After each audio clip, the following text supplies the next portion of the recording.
दोस्तों नमस्कार। आज का जो चैप्टर है हमारा वह है कुरान का चैप्टर 9 आयत नंबर 101। किस प्रकार ये कुरान गैर मुस्लिमों के लिए एक डेथ वारंट है। किस तरह मौलाना झूठ बोलते हैं, चाहे कोई भी मौलाना हो। और ये यूट्यूब के अफसरों को पता नहीं क्या चुल्ल है, इनको भारत से भगाना पड़ेगा क्या। ये पहले तो उसको पहले तो रिमूव करते हैं चैनल को, फिर अपील को फिर मान लेते हैं, क्योंकि हम जो बता रहे हैं वो सही बता रहे हैं। अगर ये नहीं मानेंगे अपील को तो हम इनके खिलाफ मानहानि का दावा लगाएंगे। इस बार 100 करोड़ का मानहानि का दावा लगाएंगे झूठ बोलने के खिलाफ। इनको समझ में आ जाएगी। हमने 10-11 किताबें लिखी हैं, इतनी हमारी वैल्यू बनती है 200 करोड़ रुपये। और तुम जो हज़ारों करोड़ रुपये डॉलर इंडिया से कमा रहे हो, ये तुम्हारे डॉलर भी हम बंद करा देंगे।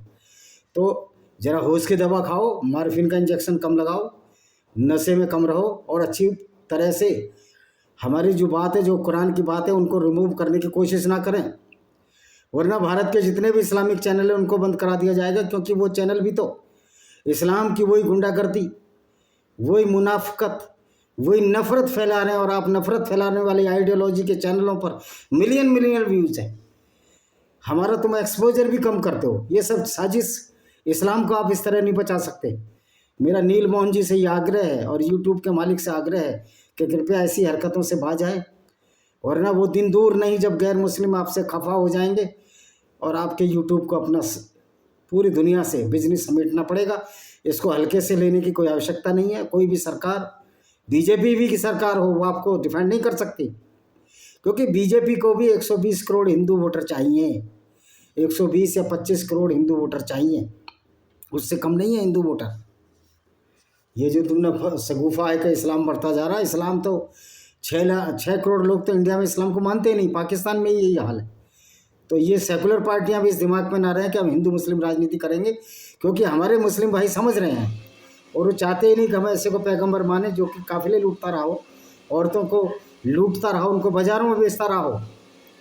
तो आइए शुरू करते हैं 101वीं आयत अल-तौबा चैप्टर 9 की। और जो तुम्हारे आसपास ग्रामीण हैं उनमें से कुछ मुनाफिक हैं। अब ये मोहम्मद की चुल, मोहम्मद की बावासीर मुंह में, कि जो आसपास तुम्हारे जो ग्रामीण हैं उनमें से कुछ मुनाफिक है, यानी कुछ इस्लाम को नहीं मानते। भाई क्यों इस्लाम को माने? जिसका अल्लाह इतना ज्ञानी और मूर्ख है, जो ये नहीं जानता कि धरती स्थिर नहीं है, धरती घूमती है सूर्य के चारों तरफ। लेकिन तुम्हारा अल्लाह ये बोलता है कि धरती स्थिर है और सूर्य उसके चारों तरफ घूमता है, यानी कि उल्टी सीधी बात क्यों माने? कुछ मदीने में, मोहम्मद कह रहा है, कुछ मदीने में भी ऐसे लोग हैं जो अपने निफाक में अभ्यस्त निपुण हैं, यानी कि जो अपनी बात में निपुण है, बेवकूफ़ बनाते हैं। आप उन्हें नहीं जानते, हम उन्हें जानते हैं। अल्लाह उन्हें जानता है, लेकिन अल्लाह ये नहीं जानता कि गैर मुस्लिमों को कत्ल करना कितनी बुरी चाल है, क्यों, कितना अत्याचारी। अल्लाह ये अपने आप को अल्लाह नहीं जानता, और मुसलमानों को, अच्छे भले इंसान को ये अत्याचारी बनाता है, हथियारा बनाता है और बलात्कारी बनाता है। ये अल्लाह नहीं जानता, बाकी अल्लाह सब कुछ जानता है। अल्लाह दुनिया बना रहा है, पर अल्लाह को ये पता नहीं कि दुनिया गोल है या चादर की तरह है। तो अल्लाह, मैं कहता हूँ, कुछ भी नहीं जानता। अल्लाह मूर्ख है, झूठ है। उन्हें हम 2 बार यातना देंगे, तुम एक भी बार यातना नहीं दोगे। ये मोहम्मद की चाल थी। उन्होंने कहा एक बार तो यहाँ कत्ल करो इनको, गैर मुस्लिमों को, और फिर वहाँ नरक की आग में डाला जाएगा, जबकि नरक की आग कुछ है ही नहीं। फिर घोर यातना दी जाएगी, अंत में फेर दिए जाएंगे। कुछ घंटा नहीं फेर नहीं पाएगा तुम्हारा अल्लाह भी झूठा, तुम भी झूठे, पैगंबर भी झूठा, नबी भी झूठा। कुछ दूसरे भी हैं जिन्होंने अपने पापों को स्वीकार कर लिया। कुछ दूसरे भी हैं जिन्होंने अपने पापों को स्वीकार कर लिया, यानी कि उन्होंने मान लिया कि मुसलमान नहीं थे, गलती की। जो मुसलमान नहीं होता वही गलती नहीं करता, जो मुसलमान होता वो तो गलती करता है।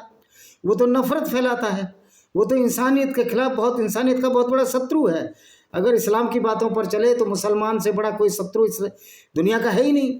नफरत फैलाने वाली आइडियोलॉजी, इस्लाम की वजह से हमारे मुसलमान भाई में बिगड़ाव आता है। ये अलग बात है। इनके कुरान कहती है कि हमारी वजह गैर मुस्लिम बिगड़ाव पैदा करते हैं। बिगड़ाव तो आपकी किताब करती है। और जो मूर्ख राजनीतिक हैं जो ये कहते हैं कि हिंदू मुस्लिम बीजेपी करती है, अबे मूर्ख हो, तुमको ABCD इस्लाम की नहीं आती। ये जो हिंदू मूर्ख या नफरत फैलाती है वो इस्लाम है। उसके बाद बोलने की तुम्हारी ताकत नहीं, तुम्हारी टट्टी छूट जाएगी, तुम्हारे पजामे पीले हो जाएंगे, चाहे वो कोई भी हो। XYZ जो मीम और भीम की बातें करते हैं, उन्होंने कुछ सुक्रम और कुछ दूसरे कुक्रम मिश्रित कर दिया। सुक्रम क्या है? जो मोहम्मद करता था और मोहम्मद के लोग करते थे, यानी औरतों को लूटना, उनको बाजारों बेचना। ये तो इनके सुकर्म है, ये अच्छे कर्म है, ये है इस्लाम। आशा है कि अल्लाह उन्हें क्षमा कर देगा, जो मुसलमान बन के उनको क्षमा कर देगा। अल्लाह तो फेवर ही गुंडों, बदमाश और बलात्कारियों की करता है। जो इस्लाम के नाम पर दूसरों का कलत कर रहे, अल्लाह तो उन्हीं को क्षमा करता है। यद्यपि मैं पहले भी कह चुका हूँ कि अल्लाह काल्पनिक है, तो ये अल्लाह तो क्रिमिनलों का सरदार है, ये तो रिंग मास्टर है। पूरी बुराई फैलाने के लिए अल्लाह और कुरान जिम्मेदार है। फिर बोलते हैं वास्तव में अल्लाह अति क्षमाशील दयावान है। ये दयावान है जो गैर मुस्लिमों की औरतों को भी कहता है इनको लूट सकते हो, मलिका अमीन बना सकते हो, दासी बना सकते हो, सेक्स ले बना सकते हो, तुम्हारा अल्लाह है। ये तुम्हें दयावान है, ऐसा अल्लाह दयावान है। ये दया का म्यार है इस्लाम में, ये दया की परिभाषा है इस्लाम में। क्या वे नहीं जानते कि अल्लाह ही अपने भक्तों की क्षमा स्वीकार करता और उनके दानों का अंगीकार करता है। अल्लाह भिखारी है, उसको दान भी चाहिए, क्योंकि अल्लाह खुद कहता है कि मुझे दान दो और अगले जन्म में तुमको बहुत अच्छा देंगे। तो अल्लाह भिखारी भी है, यानी कि मुसलमानों को कहता है तुम लुटेरे बन जाओ और फिर मुझे भीख में दान दो और 20% रसूल को दो, मोहम्मद को दो, जो तुम्हारी आयतों में है। वास्तव में अल्लाह अति क्षमाशील दयावान है। देखो क्षमाशील दयावान तो है नहीं, है बड़ा ही क्रूर अत्याचारी है। इस बार को हे नबी उनसे कहा कर्म करते जाओ, यानी लूटते जाओ गैर मुस्लिमों को। इस्लाम फैलाने के लिए सारी गुंडागर्दी, सारी क्रिमिनल एक्टिविटी करो। अल्लाह और उसके रसूल ईमान वाले तुम्हारा कर्म देखेंगे, तुम्हारा कर्म देखेंगे। गोया कि अल्लाह जो है लुटेरों का सरदार है, अपराधियों का सरदार है, और गैर मुस्लिमों को जो कत्ल करता है उनका सरदार है। अल्लाह का गिरोह बहुत बड़ा गिरोह है। ये तो दाऊद इब्राहिम से भी बड़ा गिरोह है, ये तो हिटलर से भी बड़ा गिरोह। अल्लाह तो ऐसे लोगों का गिरोह बनाया है जो लुटेरे हैं, जिनका पैगंबर लुटेरा है, जो इंसानियत का कत्ल करता है। फिर उस अल्लाह की ओर फेरे जाओगे जो कि लुटेरा है और जो परोक्ष प्रत्यक्ष खुले का ज्ञानी है, जो सबको मानता है। तो वह तुम्हें बता देगा जो तुम करते रहे हो। वो अल्लाह को कुछ नहीं पता, कख नहीं, अल्लाह है ही नहीं, अल्लाह की औकात नहीं कि कुछ बता दे, अल्लाह है ही नहीं। मैं कहता हूँ अल्लाह नाम की कोई चीज़ नहीं है, मूर्खता है। इनके सिवाय कुछ दूसरे भी हैं जो अल्लाह के आदेश के लिए विलंबित हैं, वह उन्हें दंड दे अथवा उन्हें क्षमा कर दे। अल्लाह सर्व तत्व कह रहा। दूसरे ऐसे भी हैं जो प्रतीक्षा कर रहे हैं। ये 3 व्यक्ति थे जिन्हें आप सल्लल्लाहु अलैहि वसल्लम मोहम्मद के तबूक से वापस आने पर यह कहा कि अपने आलस्य के कारण आपका साथ नहीं दे सके। 3 लोग गए नहीं, क्योंकि मोहम्मद ने कहा तबूक में चलो, वहाँ ये बिलोंग आंखों वाली लड़कियाँ लूटेंगे। तो ये तो तुम्हारा लड़का, अल्लाह तो लड़कियाँ लुटवाता था, और वो भी पैगंबर से। और इसको कहते हैं नबी के रास्ते पर चलो। एक अकरम कुर्रम है, अफगानी है, बुगरासी का रहने वाला, वो कहता है अपनी अम्मा से कह रहा है नबी के रास्ते पर चलो, यानी कि नबी के रास्ते पर तुम लुटेरे बनोगे, तुम कातिल बनोगे, तुम बलात्कारी बनोगे। यही तो नबी का रास्ता है तुम्हारे का। तथा दिवधावादियों में थे वे भी हैं, यानी कि जिनको इस्लाम पर विश्वास नहीं था, जिन्होंने एक मस्जिद बनाई इसलिए कि इस्लाम को हानि पहुंचाए। कह रहे एक मस्जिद बना दी, उसमें नमाज पढ़ रहे हैं, इस्लाम को हानि पहुंचा रहे हैं, कुफ्र करें, ईमान वालों में विभेद उत्पन्न करें और उनका घात स्थल बनाने के लिए जो इससे पूर्व अल्लाह उसके रसूल से युद्ध कर चुका है, अवश्य शपथ लेंगे हमारा संकल्प भलाई के सिवा कुछ नहीं आता। अल्लाह साक्ष्य देता है, वे निश्चित दे। अल्लाह के पास ना कोई साक्ष्य है, और अल्लाह जो है सिर्फ बिगाड़ पैदा करता है, लोगों को कत्ल गारत कराता है। इस्लामी इतिहास में ये मस्जिद जिरार के नाम से याद की जाती है। जब ही मोहम्मद मदीना आया तो मोहम्मद के आदेश से कुबा नामक स्थान पर एक मस्जिद बनाई गई, जो इस्लामिक युग की प्रथम मस्जिद है। कुछ मुनाफिकों यानी गैर मुस्लिमों ने उसी के पास एक नई मस्जिद का निर्माण किया, और जब आप तबूक के लिए निकल रहे थे तो आपसे कहा आप एक दिन उसमें नमाज पढ़ा दें। आपने कहा यात्रा से वापसी पर देखा जाएगा, और जब वापस मदीना के समीप पहुँचे तो ये आयत उतरी और आपके आदेश से उसे ध्वस्त कर दिया गया। इस्लाम मस्जिद ही नहीं, मंदिर भी ध्वस्त करता है।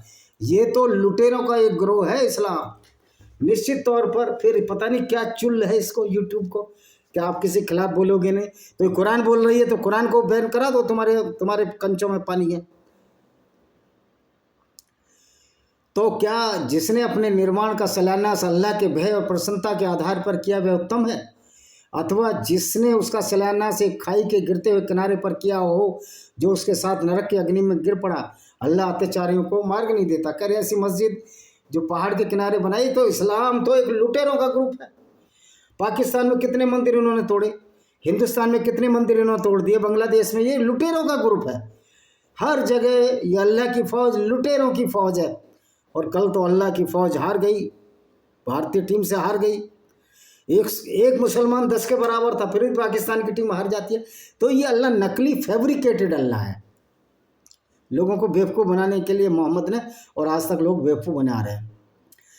ये निर्माण जो उन्होंने किया, वो मस्जिद के बारे में मोहम्मद को इतनी चुल्ल थी, इसके बावासीर थी, बराबर उनके दिलों में एक संदेह बना रहेगा, परंतु ये उनके दिलों को खंड खंड कर दिया जाए। अल्लाह सर्व तत्व है, अल्लाह कुछ नहीं जानता। बार बार झूठ और झूठ पे लगा है, झूठ बोलो झूठ बोलो झूठ बोलो।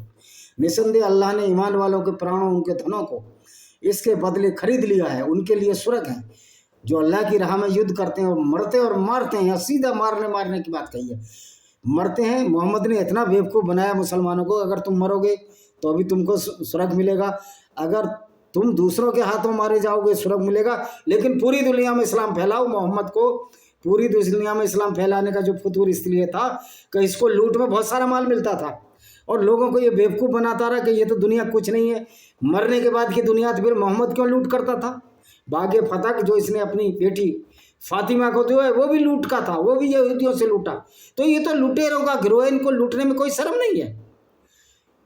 इसलिए आज पूरी दुनिया में इस्लाम छोड़ने वालों की संख्या बढ़ती जा रही है। कोई भी नहीं चाहता कि उसका पैगंबर जिसको आइडियल माने वो एक लुटेरा हो। वे अल्लाह की राह में युद्ध करते मरते मारते हैं। अल्लाह पर सत्य वतन है, तौरात, इंजील और कुरान, और अल्लाह से बढ़कर अपना वचन पूरा करने वाला कौन हो सकता है? मोहम्मद ने एक चाल चली, उन्होंने कहा जो तौरात है यहूदियों की धर्म पुस्तक, और इंजील जो बाइबिल है उसमें भी मेरा नाम है। जब लोगों ने पूछा भाई तुम्हारा नाम तो है नहीं इसमें, कह रहा इन्होंने ईसाइयों ने यहूदियों ने मेरा नाम हटा दिया। ओ भाई, वो किताब तो होगी जो तौरात इंजील की, वो मूल कॉपी कहाँ है जिसमें कुरान अल्लाह मोहम्मद का नाम है, लेकिन नाम तो कहीं नहीं था। तो मोहम्मद झूठा भी बोलता था, झूठ बोलता था और ये साबित करने की कोशिश करता था कि इस्लाम शुरू से ही है। अगर इस्लाम शुरू से है तो मोहम्मद पहला मुसलमान क्यों था? तो ये अल्लाह वल्लाह कुछ नहीं है, मोहम्मद का बनाया हुआ है। अल्लाह 14 साल पहले पैदा हुआ और मोहम्मद के साथ ही मर गया, कोई अल्लाह वल्लाह नहीं है।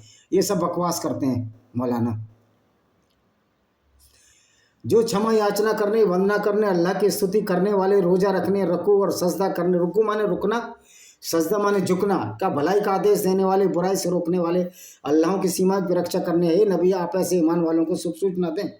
अब ये क्या भलाई कर सकता है मुसलमान जिसकी मुसल किताब में ये लिखा हो कि गैर मुस्लिमों को कत्ल करना, दूसरों की औरतों को युद्ध में जीतकर उनको सेक्सुअल दासी बनाकर बाजारों में बेचना जैसे मोहम्मद ने बेचा? तो फिर क्या ये क्या अच्छा काम कर सकते हैं? किसी नबी या मोहम्मद उनके लिए जो ईमान लाए योग्य नहीं कि वे मिश्रणवादियों के लिए क्षमा की प्रार्थना करें। ना तो मोहम्मद की कोई औकात है, अल्लाह तो है ही नहीं कि वो हमारे लिए क्षमा प्रार्थना करे। हम तुम्हारे मोहम्मद और इस्लाम दोनों से ज़्यादा ताकतवर हैं, ज़्यादा बुद्धिमान है, लेकिन तुम्हारी तरह लुटेरे, अत्याचारी और बलात्कारी नहीं है। इसलिए हर गैर मुसलमान एक मुसलमान से अच्छा है जो इस्लाम को मानता है और उसी जैसा कार्य करता है।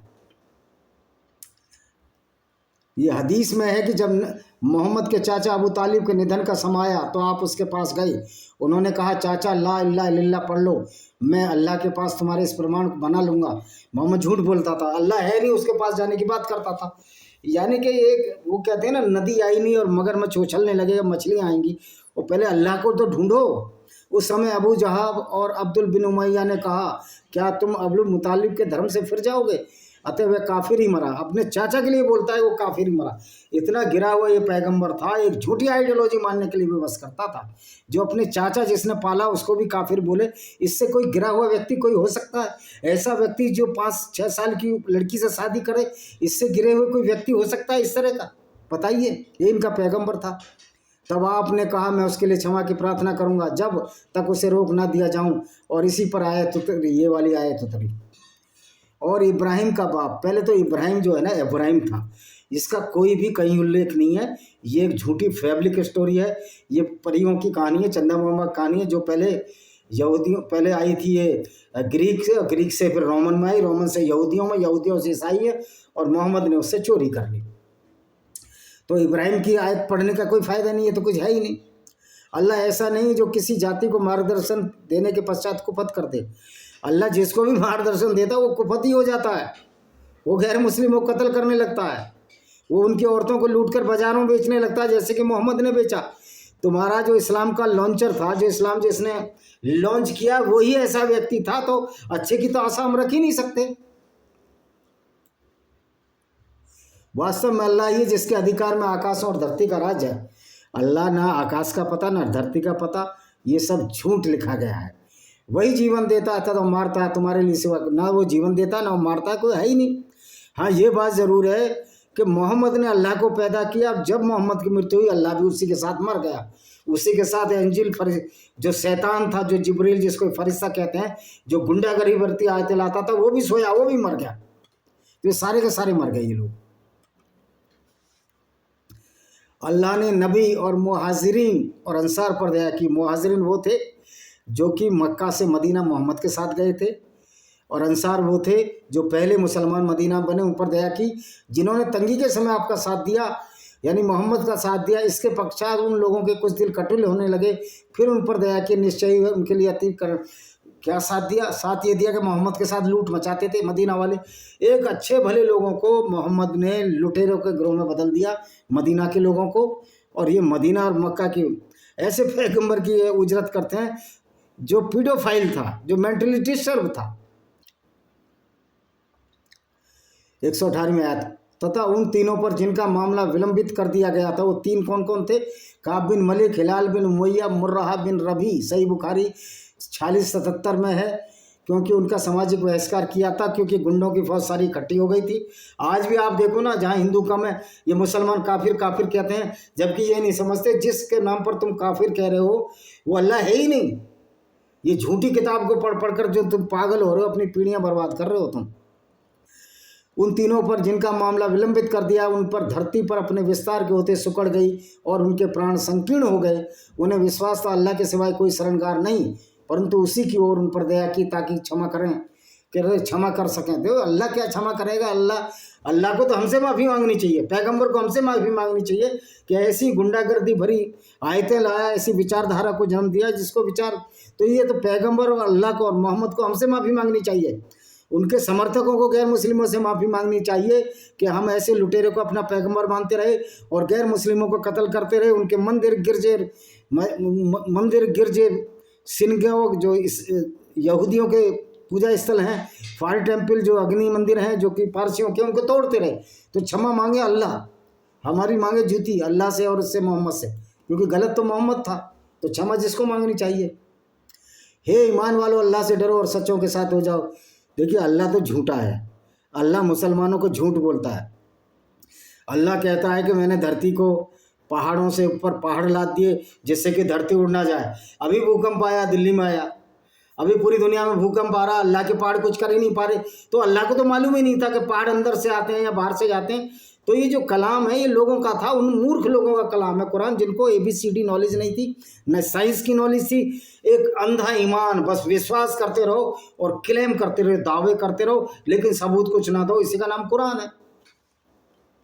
मदीना के वासियों और आसपास के देहातियों के लिए उचित नहीं था कि अल्लाह के रसूल से पीछे रह जाएं, यानी लड़ें, वो लड़कियां लूटें, औरतें लूटें और उनको बाजारों बेचें। ये मोहम्मद का धंधा था, ये काम था।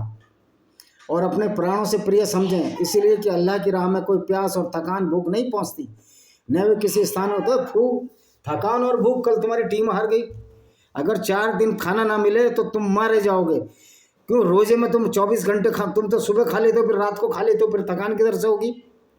आप खाओ 4-5 दिन, नहीं तो पता लग जाएगी आपको। ना अल्लाह बचा पाएगा, ना अल्लाह का पैगंबर बचा पाएगा, ना याद आ जाएगी। ये इसलिए कि उन्हें अल्लाह की राह में कोई प्यास थकान भूख नहीं पहुंचती।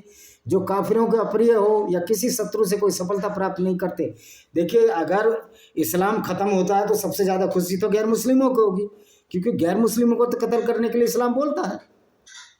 वे अल्लाह की राह में थोड़ा अधिक जो भी व्यय करते हैं, जो भी घाटी पार करते हैं। मोहम्मद का काम क्या था?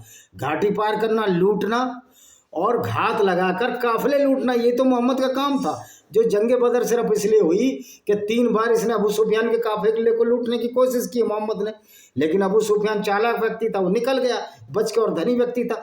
तो मोहम्मद जैसा कोई आदमी होगा विकृत मानसिकता का, जो पहली पत्नी खदीजा बिन खालिद जो एक ईसाई थी, वो आदमी पहली मुसलमान बनी, उसका भी धंधा चौपट कर दिया और ये लूटने लगा, लूटपाट पर आ गया, औरतों को बाजारों में बेचने लगा। तो इससे गिरी कोई बात हो सकती है? तो ये है तुम्हारी कुरान, ये है तुम्हारा इस्लाम। ईमान वालों के लिए उचित नहीं कि सब एक साथ निकल पड़े, तो क्यों नहीं प्रत्येक समुदाय से एक गिरोह निकलता ताकि धर्म में बोध ग्रहण करें। ये इस्लाम से बड़ा तो कोई अधर्म नहीं है, इस्लाम से बड़ा तो कोई पाप ही नहीं है जो इंसानियत को तबाह करने के लिए हुआ, ताकि अपनी जाति को सावधान करें जब उनकी ओर वापस आएँ, संभवतः वे कुकर्मों से बचें। तो इस आयत में क्या संदेश है कि इस्लाम की शिक्षा की एक साधारण व्यवस्था होनी चाहिए, और सारी शिक्षा एक साथ मत लो, क्योंकि भाई लूटना भी है ना, लूटना पीटना भी है, तो मोहम्मद लूटता कैसे? तो सारे मत जाओ, कुछ कुछ शिक्षा लो, कुछ नमाज पढ़ो और बाद में लूटपाट करो। और ऐसा उदाहरण संसार में कहीं नहीं मिलता, बिल्कुल नहीं मिलता। ऐसा कोई आइडियोलॉजी विचारधारा ही नहीं मिलती जिसमें जिनका पैगंबर भी लूटता हो औरतों को, उनको बाजारों में बेचता हो, और एक 16 साल की लड़की सफिया बिन्त हुय्या के पति को मारा हो, पिता को मारा हो, इसके साथ ही उसका बलात्कार करता हो। तो ऐसा तो हो ही नहीं सकता, कहीं नहीं हो सकती। वाकई कुछ ऐसा उदाहरण कहीं नहीं मिलता संसार में। हे ईमान वालों, अपने आसपास के काफिरों से युद्ध करो। फिर इसमें कहा कि काफिरों से युद्ध करो और वे चाहिए और तुमसे कुटिलता पाएं, कर तुम कुटिल बन जाओ, तथा विश्वास रखो अल्लाह आज्ञाकारियों के साथ है। अल्लाह है, कुछ नहीं है, अल्लाह एक नील बटे सन्नाटा है। ये सब मुसलमान ही थे, और जो मोहम्मद के जो साथी थे लूटपाट मचाया करते थे, उसी की वजह से दूसरों के धर्मस्थल को तोड़ते थे, औरतों को बाजारों बेच देते थे। ये फुल एक बिजनेस बन गया था, गुंडागर्दी का बिजनेस था। ये एक ऐसे कुकर्मियों का गिरोह था जो पूरी दुनिया में नफरत फैलाने के लिए आया, जिसको कि आज इस्लाम के नाम से हम जानते हैं। और जब कुरान की कोई आयत उतारी जाती है तो इन मुनाफिकों यानी गैर मुस्लिमों में से कुछ कहते हैं तुम में से किसका ईमान इससे अधिक किया। जो वास्तव में ईमान रखते हैं उनका विश्वास सबसे अधिक कर दिया, वे इस पर प्रसन्न हो रहे हैं। जो ईमान रखते हैं ना वो मूर्ख है नंबर 1 के, क्योंकि अल्लाह को यही नहीं पता कि मैंने दुनिया बनाई है तो दुनिया गोल है या चादर की तरह है। अल्लाह कहता है चादर की तरह। इसका मतलब मोहम्मद ने वो दुनिया देखी ना, चलते हुए ज़मीन एक जैसी दिखती है, तो उसने सोचा ज़मीन तो सीधी सीधी है। लेकिन मोहम्मद को ना साइंस का ज्ञान था, ना उसके पास बुद्धि थी, वो अनपढ़ व्यक्ति था। लेकिन हाँ, पैसे कमाने में और धन दौलत और काम वासना की पूर्ति में अव्वल दर्जे का था। और इसको ये पैगंबर मानते हैं और कहते हैं नबी के रास्ते पर चलो। अगर कोई मुसलमान नबी के रास्ते पर करता तो बहुत खतरनाक मुसलमान है। वो तो गैर मुस्लिमों को कत्ल करेगा, वो तो औरतों को भी लूट लेगा। तो ऐसी विचारधारा का तो विरोध होना ही चाहिए, क्यों नहीं होना चाहिए। अच्छा जी, परंतु उनके दिलों में जो गैर मुस्लिम है द्विधा का रोग नहीं है, सच्चाई है। रोगी तो जहनी बीमार तो हमारे मुस्लिम भाई बना दिए इस इस्लाम ने। इन मुस्लिम भाइयों को समझाया ही नहीं जाता मदरसों में। ये अरशद मदनी और महमूद मदनी सबसे बड़े आतंकवादी हैं। देवबंद का जो मदरसा, जितने मदरसे वो आतंकवाद का केंद्र हैं, क्योंकि वो कुरान ही तो पढ़ाते हैं। अरशद मदनी कहता है हम तो वही पढ़ाते हैं जो कुरान में लिखा है, हम तो कोई आतंकवाद नहीं सिखाते। अरे कुरान की शिक्षा ही तो आतंकवाद है, कुरान ही तो आतंकवाद है, इस्लाम तो आतंकवाद है। तो उन्होंने गंदगी बढ़ा दी, वो काफिर रहते ही मर गए। तो काफिर ज़्यादा अच्छा है, क्योंकि मुसलमानों को 72 उर्गों का जो लालच दिया है मूर्खों को, अल्लाह को कुछ पता ही आता नहीं। क्यों नहीं देखते उनकी प्रतीक्षा वर्ष में 1 बार 2 बार ली जाती है। अल्लाह की कोई औकात ही नहीं जो हमारी परीक्षा ले सके। पहले तो अल्लाह को पढ़ने की ज़रूरत है, पहले तो अल्लाह को फिजिक्स पढ़ने की ज़रूरत है, जोलॉजी बायोलॉजी पढ़ने की ज़रूरत है, और फिर ज्योग्राफी पढ़ने की ज़रूरत है। क्योंकि अल्लाह को यही नहीं पता कि पहाड़ ऊपर से नहीं गाड़े जाते। अल्लाह कहता है पहाड़ ऊपर से गाड़े जाते हैं, जबकि पहाड़ तो पृथ्वी में जो टेक्टोनिक प्लेटें घूमती रहती हैं, जब वो टकराती हैं तो उससे पहाड़ों का निर्माण होता है। जैसे हिमालय पर्वत बना, तो अल्लाह को तो कुछ मालूम नहीं था। अल्लाह तो अरबी के सिवा कुछ जानता ही नहीं था। तो ये तो अरबी अल्लाह है, अरबी अल्लाह का मतलब है अल्लाह कुछ जानता ही नहीं। तो ये तो मोहम्मद का अल्लाह है, जो मोहम्मद का अल्लाह मोहम्मद के साथ मर गया। जब कोई सूरह उतारी जाए तो एक दूसरे की ओर देखते हैं, तो तुम्हें कोई देख तो नहीं रहा, फिर मुंह फेर कर चल देते हैं। अल्लाह ने उनके दिलों को ईमान से फेर दिया है, इस कारण वे समझ बूझ नहीं रखते। और अब आयतें, तुम्हारी आयतें हम उतार रहे हैं, बता रहे हैं, तुम्हारी खिल्लियाँ उड़ा रहे हैं हम। तुम्हारा अल्लाह किस तरह मूर्ख और अज्ञानी है, और किस तरह लोगों को मोहम्मद मूर्ख बनाकर चला गया। हे ईमान वालों, तुम्हारे पास तुम ही में से अल्लाह का एक रसूल आ गया है। अब अल्लाह का रसूल आ गया, पहले अल्लाह ही है नहीं तो रसूल कहाँ से आ गया, ये समझ में नहीं बात लगती। उसे जो बात भारी लगती है, जिसे तुम्हें दुख हो, तुम्हारी सफलता की लालसा रखते हैं, ईमान वालों के लिए करुणा में दयावान है। फिर भी आपसे मुंह मोड़ते हैं, उनसे कह दो मेरे अल्लाह का सहारा, तुम्हारे अल्लाह का कोई सहारा नहीं है। कल तो तुम्हारा नवाज टट्टू शरीफ कह रहा था, शहबाज शरीफ, कि अगर हम अपने हमसाया मुल्क को हरा देंगे तो अल्लाह की जीत होगी। आज अल्लाह क्या सो गया था, कोकीन का इंजेक्शन लेके सो गया था या मार्फिन का इंजेक्शन लेके सो गया, तुम जीत नहीं पाए। कोई अल्लाह उल्लाह नहीं है, झूठ है। और अल्लाह ने पैगंबर भी तो ऐसा दिया, ये पहला वाहिद पैगंबर है जो लूटपाट करता था, औरतों को बाजारों में बेच देता था, और कहीं तौरात में और इंजील बाइबल में ऐसा कोई पैगंबर भी नहीं आया। जीसस भी आया, जीसस ने अपना प्राण दे दिया, लेकिन कोई बलात्कार नहीं किया उसने, कोई लोगों का कत्ल नहीं किया। लेकिन वही पैगंबर था जो बलात्कार करता था, जो काफिलों को भी लूटता था, औरतों को बाजारों में बेच देता था। इसका उल्लेख आपकी सीरत रसूलुल्लाह जो इब्न इसाक में लिखी है, उसमें 465 नंबर पेज पर अध्याय 83 में साफ साफ लिखा है कि मोहम्मद ने बनु कुरैज़ा यहूदी औरतों को बाजारों में बेच दिया, उसके बदले वो घोड़े और हथियार खरीदे। हे नबी, फिर भी आपसे मुंह फोड़ते हैं कि मेरे लिए अल्लाह का सहारा। भाई रहो तुम्हारा सहारा, अल्लाह कुछ नहीं करता, उसके अतिरिक्त कोई हकीकी पूज्य नहीं। पहले अल्लाह को प्रूव करो। अल्लाह के तो कुकरम ऐसे हैं कि उसको पूजने की जरूरत है, उस पर लानत देने की जरूरत है। अभी एक कंपनी ने अल्लाह नीचे लिख के जूते बनाए, इन जूतों को पहनने की जरूरत है। जो अल्लाह हमारे कत्ल के लिए दोषी हो, हम उसका अल्लाह को पैर की जूती के नीचे रखना चाहते हैं, और रखना भी चाहिए एक अच्छे इंसान को। इसी के साथ हम इस वीडियो को विराम देते हैं। किताबें बता देते हैं हम, 2 किताबें हैं, इनको जरूर खरीदिए। ये है lament of Sinjar, tears of LGBT women by Vijay Kumar Pal, और ये है blender of blasphemy in blender by Vijay Kumar Pal. इनको जरूर खरीदिए। ये किताबें बताएंगे किस तरह इस्लाम एक गुंडागर्दी है गैर मुस्लिमों के खिलाफ, और किस तरह इनका पैगंबर काफिले लूटा करता था, औरतों को बाजारों बेचा करता था। आशा ही कि वीडियो पसंद आएगा। चैनल को सब्सक्राइब करें, वीडियो को शेयर करें, बेल आइकन दबाएं, और इसको व्हाट्सअप फेसबुक पर शेयर करें, जिससे कि संदेश ज़्यादा पहुंच सके लोगों के लिए। और ये सेवा होगी मानव सेवा की, कि हम कुरान की उन आयतों के बारे में लोगों को सजग करना चाहते हैं कि जो मुसलमान भी नहीं बताते, मौलाना भी नहीं बताते, ये क्यों बताएंगे? अपनी गंदगी को क्यों बताएंगे? तो वो गंदगी खोल खोल कर कुरान की आयतों को हम आपके सामने लाते हैं। इसी के साथ इस वीडियो को हम विराम देते हैं। वंदे मातरम, जय हिंद। आपका दिन शुभ।